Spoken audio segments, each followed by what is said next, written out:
Hi, Comic Geek fans, and welcome to another suddenlycomics.com video. And it's Monday, and it's the price variance. And Alan and I are into, I think, week 5 in the run-up to Halloween. So, and we are trying to do comics from the different ages. So if you go and watch Allan's show, which you must do, he shows some absolutely fantastic golden age horror covers, mainly SOTY books. And so I do recommend you go and look at that. And Allan is going to be doing Silver Age on this on my channel. And I'm going to be doing some stuff. Now I do, the comic I'm holding up is actually Silver Age. And I'm going to be showing a few more of those. I'm holding it up at the moment because I can't fix my lighting, and this is the only way I can get my lighting to work is by holding a comic up. Right, so I'm going to hand over to Allan and ask him to show us the first of his Silver Age horror comics. So I was explaining on my channel about how horror, the transition in the Golden Age, right? Well, there was a transition that happened with the Silver Age. So when all the Comic Code Authority came out, and then all of a sudden all the horror was basically killed. Like, you weren't allowed to use certain words. You weren't allowed to use the word eerie. You weren't allowed to use the word creepy and weird. You were not allowed to say those words anymore as a title on a comic. So all of a sudden, EC, most of its titles were like weird and all these kind of titles, and you weren't even allowed to mention Halloween. That's one of the weird things. Like, you weren't allowed to have those Halloween kind of elements. So all of a sudden, horror was pretty much eliminated. And what ended up happening, there were comics that were kind of horror related, but they were more in terms of unusual stories. And what happened with the Silver Age, and this is from 1961, so this is a little bit later, but this kind of gives you a sense of what was going on. This is Amazing Adventures #1. This book actually, it went through a bunch of different title changes. It was called Amazing Adventures, and then it was Amazing Adult Fantasy, and then it was Amazing Fantasy, which we might know. Okay, so this is kind of a key book. Also, it's the first appearance of Dr. Droom, not Dr. Doom. So, another one. Similar name. Okay, but it's kind of an example of what kind of happened in the Silver Age. So they went into like sort of these amazing tales or sort of fantasy kind of stuff, and they kind of, went into the monster stories, like the like giant, like kind of behemoth-like things, and different characters like that. So this is an example of that. And one of the other titles was Tales to Astonish. Yeah. Okay, and that had a lot of monster stuff. And actually, I just showed the wrong one. Is this one? So this is the first kind of major key issue from Tales to Astonish. This is number 27, and you can see it's like giant ants attacking a guy. And actually, the thing was, he was actually shrunk down, and he's being attacked by ants. This issue, like, they weren't trying to like launch a new character or anything like that. That wasn't the goal. It was just to tell a monster story, right? But people liked the idea of this man being shrunken down so much that they said, hey, maybe we'll make a character out of it. And they decided to make a character known as Ant-Man. So this is when he actually gets his costume, and this is in number 35. So it actually took them, 8 issues to realize, hey, maybe we should do something with this guy. And that's what really kind of happened, where you have all these things like Amazing Fantasy and like Astonishing Tales to Astonish, Astonishing Tales as well. All these things really made that realization that people were kind of gravitating to the superhero in the stories. And so you have, what happens is the horror switches over to superhero. Okay, so that's kind of the interesting transition that happens. So a lot of these horror, not really horror, very soft core horror. So I think a lot of people in the Silver Age sort of thought, oh, these aren't really as cool as I remember horror being in the Golden Age, and they gravitated to the heroes more than the actual horror elements. So that's kind of my little take on the history of the comics. How things kind of transition. So horror kind of transitioned back into the superhero. Yeah, so, yeah. Hopefully that's that was really interesting. In Silver Age, 1956 to 1970, something like that. Yeah. 69 is sort of the end. Yeah. Okay. Right. Okay. So I'm going to show a character who I showed with the comic I held up at the start, and this is a character called the Spectre.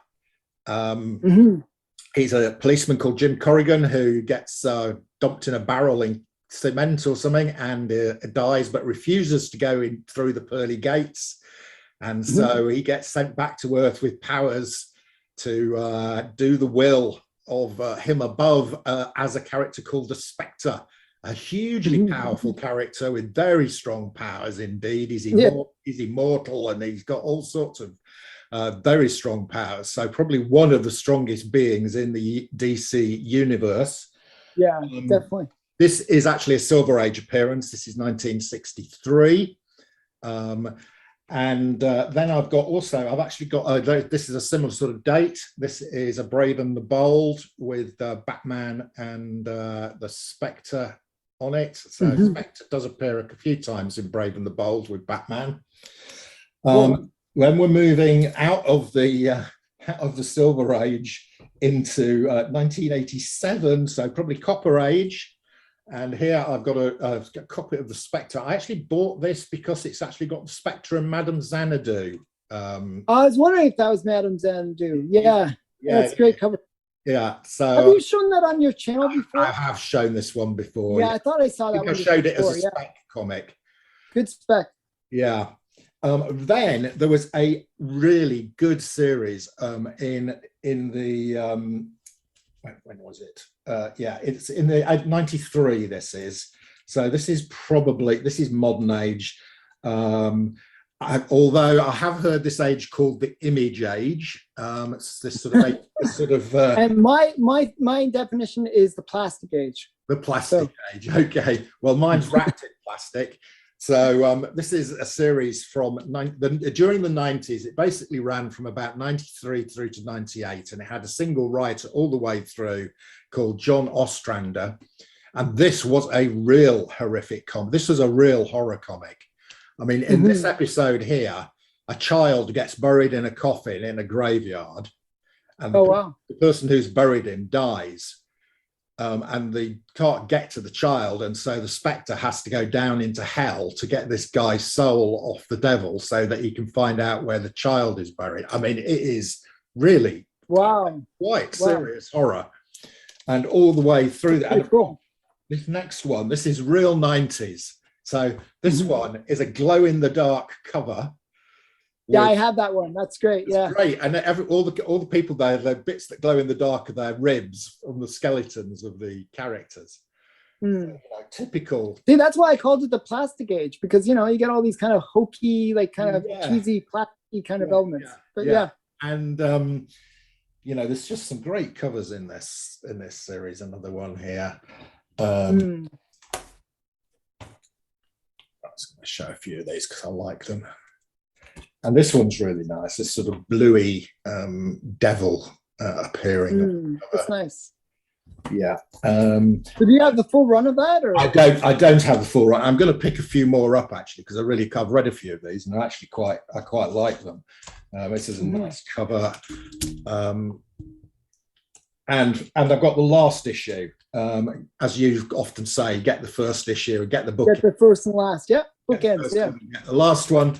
And this last issue that I read yesterday, actually, it's issue 62 from 1998. And Jim Corrigan finally agrees to go off to heaven. And he loses the Spectre mantle. Oh, wow. Okay. Yeah.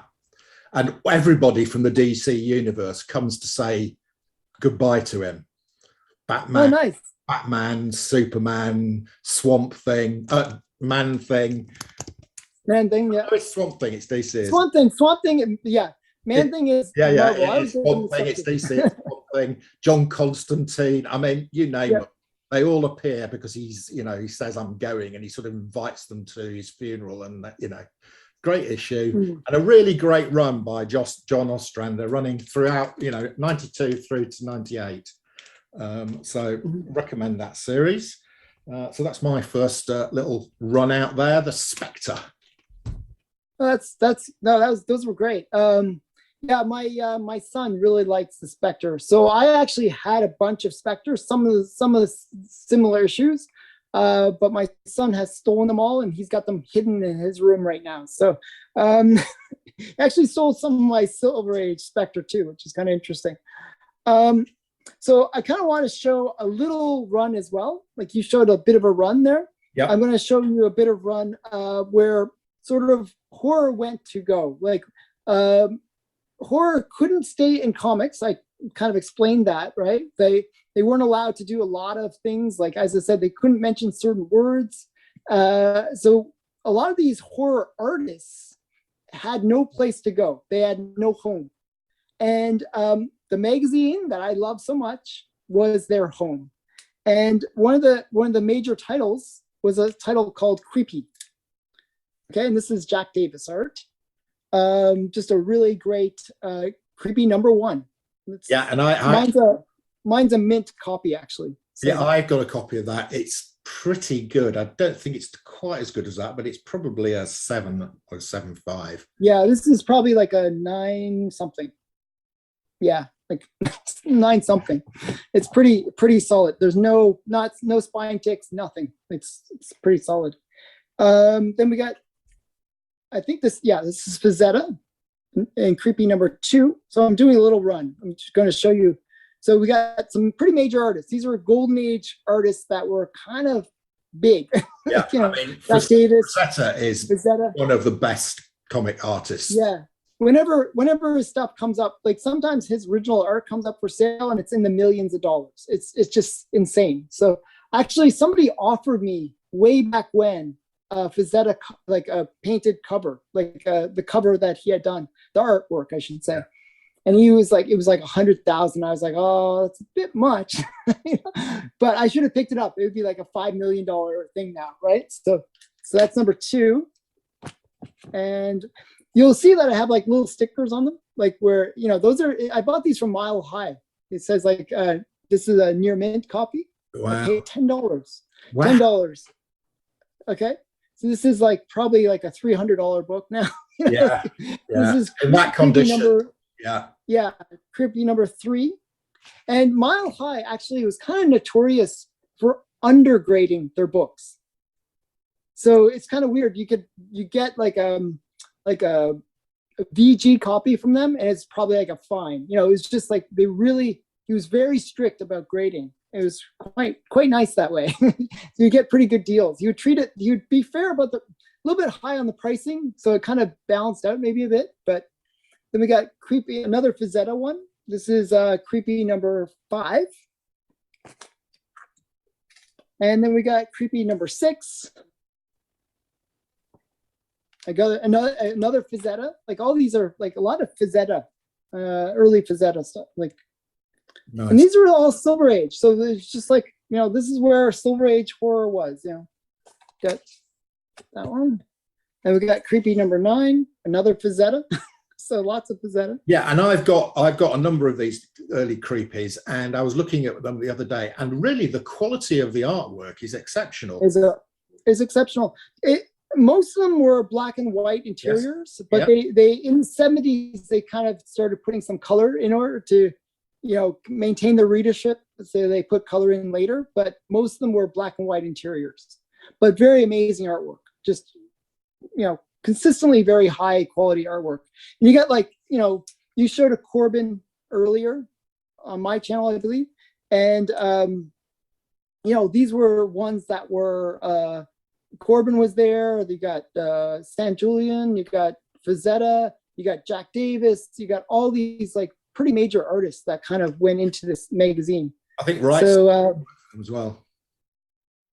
Yeah, Bernie Wrightson. Yeah. So yeah, this is another Fazetta. So yeah. So that's my little short run. I actually have the complete run, obviously. I have the complete collection, but that's 146 issues. I'm not going to show 146 issues. So I figured I'd show the first 11. That's, enough for probably most people before they get kind of bored of seeing eerie covers, or creepy covers, I should say. But yeah, those are some of my favorite comics, but they're magazines. I'm going to do my Guess Who. Okay, and okay, I'm going to cover up. I'm going to have to cover up part of the cover here because it says who it is. Now I'm actually going to show you the picture of the person's first appearance. Actually appears on the cover, and I'm going to let you see him because I'm not sure it gives it away. And it's from House of Secrets of Haunted House.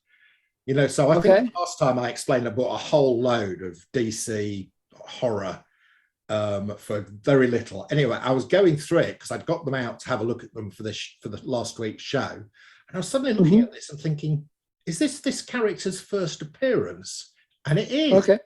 So. Oh wow. Okay, that's kind of cool. Okay, so I'm just to make sure I'm covering up. I probably won't know it because I don't know that series that well. Right. So it's the character there. He's said to be blind, and he sort of looks a bit like Stan Lee, and he's attacking somebody with a stake.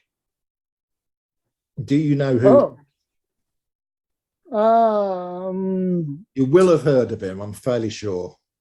Probably, but okay. So I'm gonna get you can. Neil Gaiman uses him a fair bit, and he did have. I haven't read all the Sandman stuff, so I don't know. And he also had his own series. He has had his own comic series. Oh, that makes it. And his name is a pun, or it's a sort of pun. Oh, you don't know it, do you? No, I don't. I have no idea. Okay, it's a character called Mr. E. Oh, Mr. E. Oh my goodness. Okay, yeah, I know Mr. I don't know. Actually, the funny thing is, I actually have a lot of these Mr. E comics, but I never read them. I haven't read them yet. So I don't know the character that well. I wouldn't have known that he's blind and all that stuff. Well, he's sort of a D-list character, isn't he? But that is his first appearance here in Secrets of Haunted House. Secrets of a Haunted House. I thought I had that. I thought I had his first appearance. I thought it was some other comic though. No, I checked up. It is his first appearance. Yeah. It says introduced Mr. E. Oh, okay. So then that's definitely his. Maybe it's Mr. E, and then there's, so I thought I had it, but I'll have to check. I'll have to check if I have that. Oh, that's kind of sad if I don't. Okay. I'll definitely look. I've got some other strange stuff to show you. So I'm now going to show you something. This takes us into probably a different type of comic, a different era, but it is definitely a form of comic, and it's manga. Oh, wow. Okay. So this is a manga werewolf series. So this is something called Lycanthrope Leo, and it's a manga comic dating from the early 90s. So manga's really big, and there's a whole separate fan group for manga. But the artwork's really pretty good, and there's some really nice werewolf stuff in here. So there's a nice picture of a werewolf on the back. I think a lot of people are gravitating to manga now because it's not politically correct. It's just telling great stories. And I think a lot of people are watching Japanese animation. Yeah. So a lot of people are switching over. Like they're saying, okay, you guys get your stuff sorted out. I'm gonna read these other things. And, well, I have seen a couple of manga comics appearing on some lists, top 10 lists. So this is really cheap to pick up. You can pick this up for a couple of dollars probably. There's six in the series, and I'm stalking these on eBay at the moment because I think I think I can get the whole lot for about $10, and they're really quite good. Oh, nice. The art's nice. So yeah. And then Is it did they ever make like anime about it? Like, did they? I don't think so. That's probably why this is still so cheap, because some of them ones do make a film. Once they make a film about it, then it becomes something expensive. Yeah. Yeah. And then this series, I don't know if you've ever seen this, but this is a series about from a company called Verotic. I know Verotic. Yeah. And this is a series called Sunglasses After Dark about some vampire. I think you mentioned it before on one of your videos. Yeah. Really. So I actually knew about this one. That's very cool. Very cool. Actually, Dave Stevens, who I collect, right? I collect all of his stuff. He did a few of the covers within Verotic. He did. Yeah, he did. Like Satanica, I think. Yes. Yeah. So yeah, I'm a little bit familiar with the series. So, yeah. Yeah. Okay, so that's it from me. Well, that's cool. I'm really disappointed about the mystery thing, because I really should have known that, which is kind of sad. So I think we both didn't get it this week. No, we're still drawn. That's pretty sad. So we both suck. Yeah, well, we have to learn. Yeah, I mean, you missed the first appearance of a fairly D-list character, so that's probably, I missed the first ever horror comic. I think Mr. E, there was some hype about him. There was some spec about that character, I believe. Okay. Yeah, I thought so. Maybe I'm getting some other character mixed up, but there's Mr. E, and then there's, I thought it was Mr. E. I'm pretty sure. Yeah. Sure. I think Comic Tom or somebody mentioned it. Really? Okay. Oh, I better make sure my copy of his first appearance stays safe then. Right. Yeah, maybe it's like $1 million comic.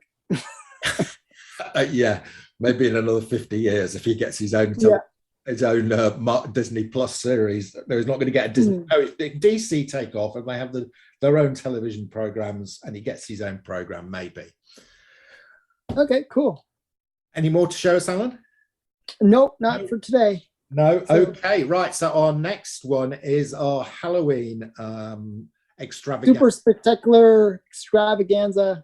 Yeah, and we're going to show you even more monster comics if I've got any. I've completely drained my collection, but I'm sure I can dig out a few more.